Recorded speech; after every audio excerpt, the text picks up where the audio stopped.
Hello, this is Encounters with Life. I'm Sean Abigail. Well, Trump's threats call for strong action by Canada, not necessarily the action you think. So our Prime Minister is pulling together a list of different goods and services that we can put our own tariffs on, and we can fight the Americans, and he's trying to show that he's tough. And as Ian Brody said, we're going to run out of economy before the Americans run out of economy. We can't crush their economy. And using oil as a weapon is simply not feasible given where the pipelines go. We thank the Liberal Party for canceling Energy East and canceling our options. But there is two things I can think of that Canada can do.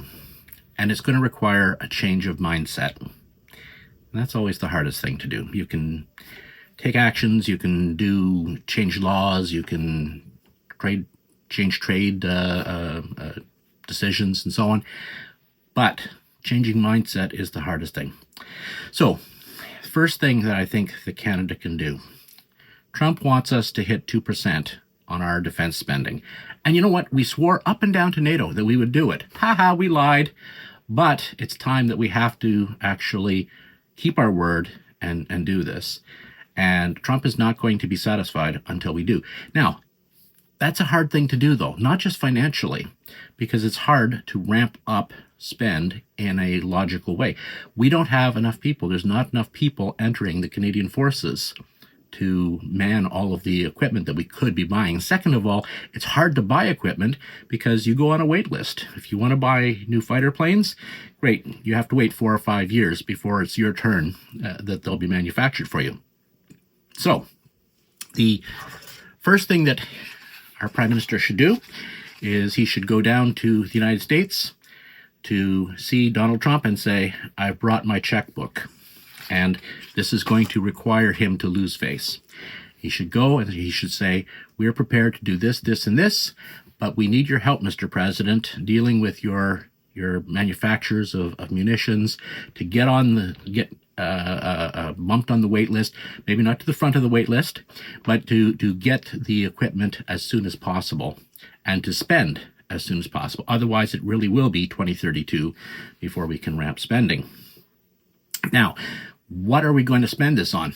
You don't want to just spend money, you want to spend it intelligently. But let me tell you, I have worked for many years as a project manager, people manager, test manager, R&D manager, all kinds of things. And I always had something in my back pocket. I always had a plan in my back pocket in case senior management came to me and said, Sean, we want to increase the scope of your project. What do you need to do it? I always knew different eventualities and how many people or how much capital expenditure budget, CapEx I needed. I always had that in my back pocket. And you know what? Our military leaders, both in uniform and civilian, if they are competent, have a list in their back pocket. Within a week, they should be able to come up with a list of capabilities that we can add through spending. And if they can't, they're not competent. They should go. Just leave. So the first thing to do is to show up in Washington with our checkbook and say, Mr. President, please help us to spend money. The second thing to do is for us to address some of the fentanyl concerns. Are they overblown? Maybe, maybe not. People who walk around the downtown streets of our Canadian cities would not think that it's an overblown concern. Second thing to do is to bring in American-style RICO laws. And so, American style, we don't want that. We don't want anything American style. Again, a change of mindset. And you know what? We not only need to bring in RICO laws against fentanyl, we need to bring in a law that we call a RICO law because, frankly, Trump will like that. It gives him a win. It gives him something he can point to. And right now, if he goes ahead with 25% tariffs on all Canadian goods, our economy is going to take a major hit. Unemployment will double.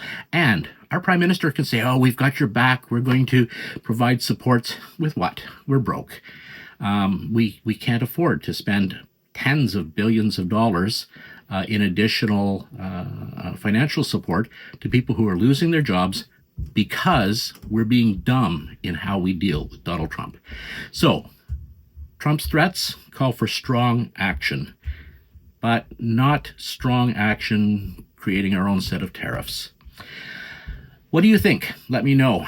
Am I being weak? Should I be tough and say, yes, yes, tariffs?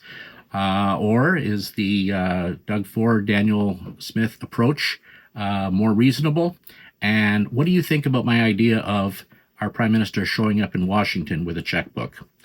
One more thing. Those who are eagle-eyed will note that I am wearing a t-shirt with Pierre Poilievre's face on it.